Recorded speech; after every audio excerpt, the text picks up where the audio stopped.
Hello friends, आप सभी को स्वागत है आपके अपने YouTube channel grow up study पर। जैसा कि आप देख रहे हैं कुछ दिनों से कि मेरा नाम है संतोष कुमार और मैं आपके लिए साइंस की एक बहुत अच्छी सीरीज़ यानी कि टॉपिक वाइज जो हमारी बेहतरीन से बेहतरीन टॉपिक्स की वीडियो है वो लेके आ रहा हूँ। उसके साथ में आज भी एक वीडियो जो है द्रव्य यानी कि मैटर, आज हम इसके बारे में सब कुछ जानने वाले हैं टोटल डिटेल में, और इसकी कितनी स्टेट्स होती हैं और कितनी और द्रव्य क्या क्या होता है, द्रव्य क्यों होता है, ये सारी बातें आज हम इसमें वीडियो में डिटेल में जानने वाले हैं। तो वीडियो को मेरे साथ लास्ट तक बने रहिए और वीडियो अगर आपको पसंद आए तो वीडियो को लाइक कीजिए। चलिए स्टार्ट करते हैं आज की वीडियो। तो देखिए, सबसे पहले हम समझते हैं कि ब्रह्मांड जो हमारा बना हुआ है ये दो अवयवों से मिलकर बना हुआ है।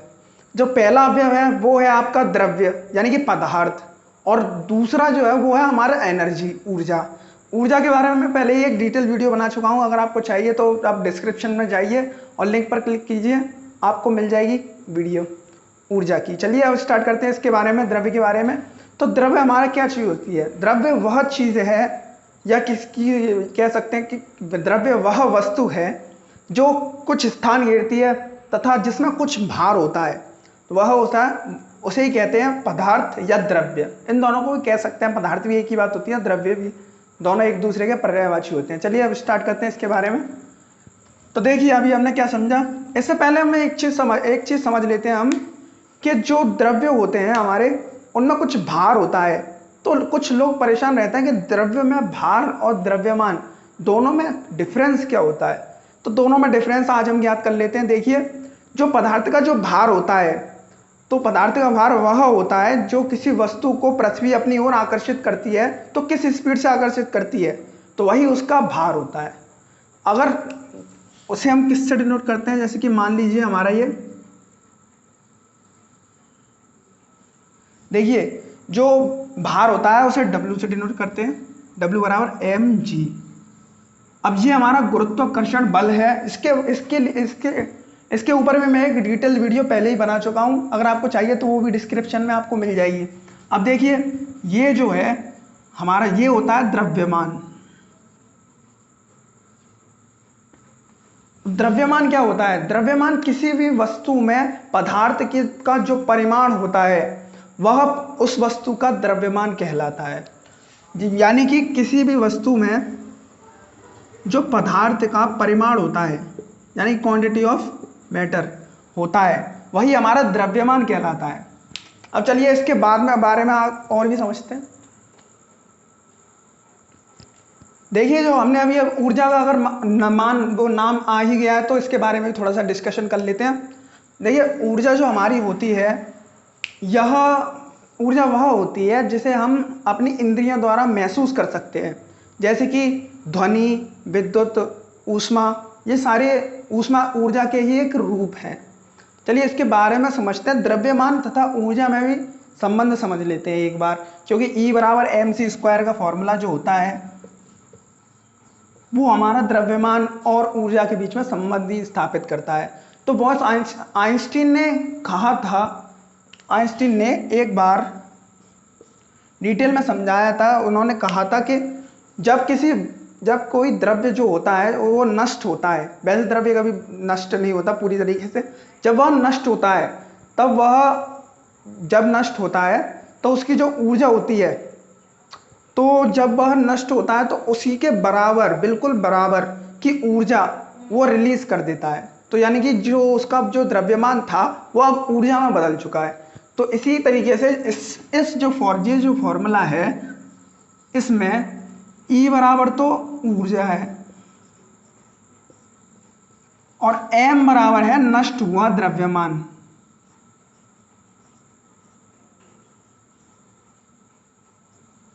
नष्ट हुआ द्रव्यमान।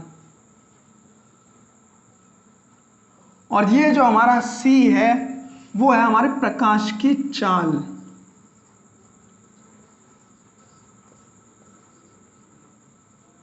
अब इसको हम इस तरीके से समझ सकते हैं, जैसे कि हम किसी भी लकड़ी में अगर आग लगा देते हैं तो हमें बहुत ढेर सारी ऊष्मा देती है, लेकिन ऊष्मा देने के साथ साथ वो एक स्टेट ऐसी आती है कि जो लकड़ी होती है वो खत्म हो जाती है और केवल हमें ऊष्मा मिल जाती है।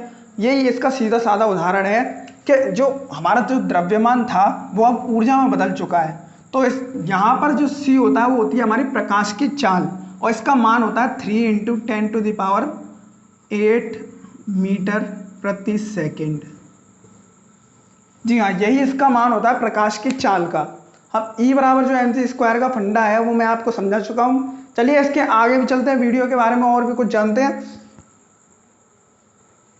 तो देखिए फ्रेंड्स, पदार्थ की जो है हम 5 अवस्था होती हैं। आज हम 5 अवस्थाओं के बारे में डिटेल में चलिए बात करते हैं। चलिए, सबसे पहली अवस्था जो हमारी होती है ठोस अवस्था। वैसे तो पदार्थ की मुख्य रूप से 3 अवस्थाएं थी, लेकिन उसके बाद में भी कुछ खोजें हुई, उसके बाद में पता चला कि पदार्थ की कुल मिलाकर 5 अवस्था होती हैं, जिनके बारे में आज हम डिटेल में पढ़ रहे हैं अभी। देखिए, सबसे पहला जो है हमारा ठोस। ठोस में क्या होता है, इसका आयतन तथा आकार।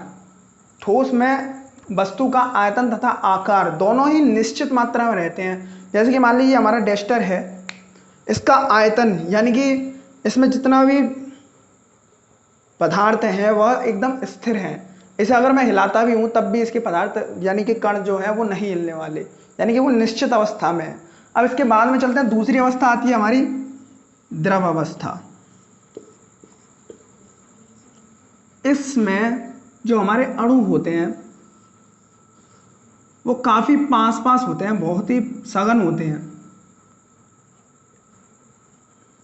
इसलिए इन अणुओं के बीच में गतिज अवस्था बहुत ही कम होती है। अब आते हैं इसके बाद में द्रव्य की ओर। अब द्रव्य क्या होता है, देखिए द्रव्य में आयतन तो निश्चित होता है वस्तु का, लेकिन आकार निश्चित नहीं होता। आकार आयतन इस तरीके से निश्चित होता है, जैसे कि आप जल ले लीजिए, क्योंकि वो द्रव का एक अच्छा उदाहरण है। जल को अगर हम किसी बर्तन में ले रखते हैं तो वह उसी का आकार ले लेता है, पूरा का पूरा उसी का आकार ले लेता है, उसका कोई आकार होता नहीं है जब तक वो जमता नहीं है, और जब वो जम जाता है तो वो ठोस अवस्था में आ जाता है। चलिए देखते हैं इसके बाद में जो द्रव होता है, इसके भी कुछ अणु जो होते हैं, जैसे कि मान लीजिए ये हमारा एक बीकर है, इसमें पानी भरा हुआ है थोड़ा सा, तो इसके अणुओं में गतिज अवस्था थोड़ी सी ठोस के मुकाबले थोड़ी सी ज़्यादा होती है। लेकिन जो गैस होती है, गैस, उसमें अणुओं की गतिज ऊर्जा बहुत ज़्यादा होती है। अणुओं की गतिज ऊर्जा बहुत ज़्यादा होती है, और जो गैस होता है उसका ना तो आयतन निश्चित होता और ना ही आकार निश्चित होता है। अब देखिए इसके बारे में भी हम कुछ समझते हैं। अब ये तीनों हमने आसानी से समझ ली, अब बची दो। जो दो है वो काफ़ी मेन है और आजकल काफ़ी ट्रेंड में भी चल रही हैं। जो दो अवस्थाएं हैं लास्ट वाली, उनमें से चौथी अवस्था की तरफ चलते हैं, जिसका नाम है प्लाज्मा अवस्था।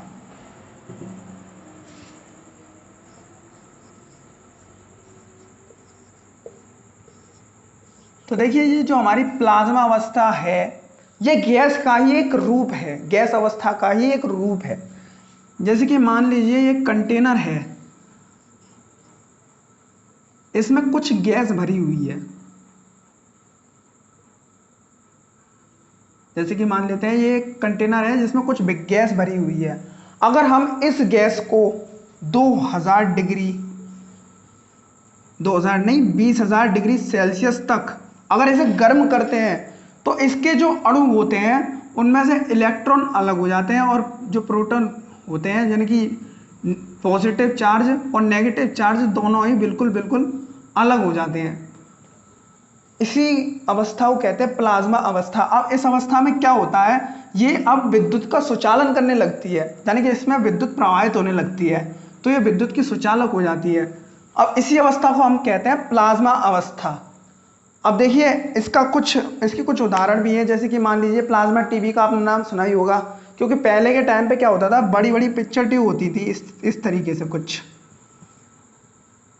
जैसे कि मान लीजिए हमारी टीवी है, पिक्चर ट्यूब होती थी ना, बड़ी बड़ी लंबी लंबी सी जो टीवियाँ होती थी, उसमें प्लाज्मा के द्वारा ही जो हमें चित्र थे वो दिखाए जाते थे, क्योंकि प्लाज्मा अवस्था उसमें वो गैस रिलीज करती थी, यहाँ से उसे गर्म करके यहाँ पर चित्र जो थे बनाए जाते थे।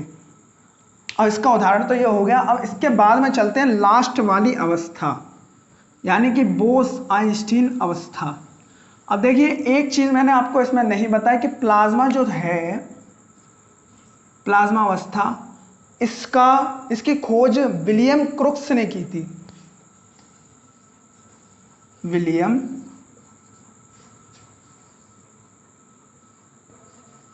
क्रुक्स ने की थी इसकी खोज। सबसे पहले उसको विलियम क्रुक्स ने ही फाइंड किया था। अब इसके बाद चलते हैं बोस आइंस्टीन की तरफ, यानी कि लास्ट वाली स्टेट की तरफ। अब देखिए बोस आइंस्टीन,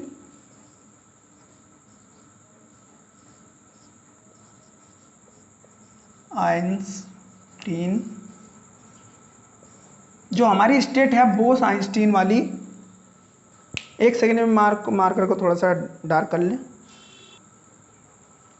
देखिए फ्रेंड्स, अब मार्कर हमारा ठीक हो चुका है। बोस आइंस्टीन के बारे में हम समझ रहे थे कि बोस आइंस्टीन क्या होती है हमारी ये वाली स्टेट। तो इस स्टेट में क्या होता है, किसी भी वस्तु का, जैसे कि मान लीजिए हमारा कोई ठोस है, ये बिल्कुल प्लाज्मा जो अवस्था होती है हमारी,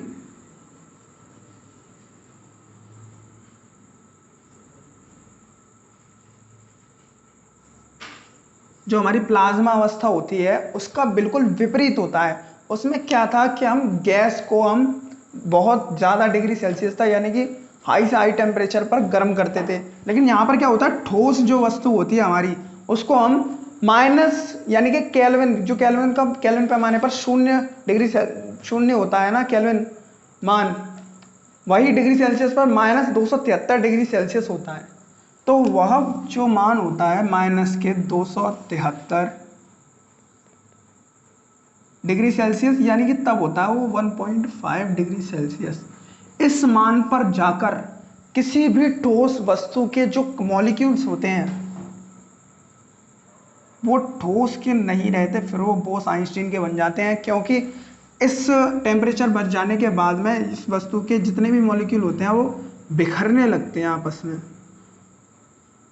वो इस तरीके से फैल जाते हैं। जैसे कि मान लीजिए हमारा कोई ठोस पिंड है, अगर हम इसे -273.15 डिग्री सेल्सियस तक अगर ले जाते हैं, देखिए फ्रेंड्स थोड़ी सी, क्योंकि अभी रात का समय है, देखिए ये जो है हमारी वस्तु, अगर हम इस टेम्परेचर तक ले जाएंगे तो ये फैल जाएगी, यहाँ से यहाँ तक हो जाएगी।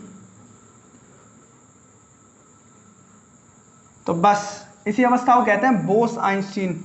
अब इसकी खोज हमारे एक माननीय वैज्ञानिक सत्येंद्र नाथ बोस ने करी थी। सत्येंद्र नाथ बोस, इन्होंने इस बोस आइंस्टीन जो हमारी 5वीं वाली स्टेट होती है इसके बारे में कुछ गणनाएं दी थी। अब देखिए बोस आइंस्टीन ने इसे सन 1924 ईस्वी में प्रेजेंट किया था, और जिसके लिए उन्हें नोबेल पुरस्कार भी मिला था। तो फ्रेंड्स आज के लिए बस इतना ही। अगर आपको वीडियो पसंद आए तो वीडियो को लाइक कीजिए। देखिए मैं आपके लिए ऐसी वीडियोस लाता रहता हूं, तो हमारे channel grow up study YouTube channel को सब्सक्राइब कर लीजिए और घंटे का आइकन दबाकर ऑल कर लीजिए। Thank you for watching.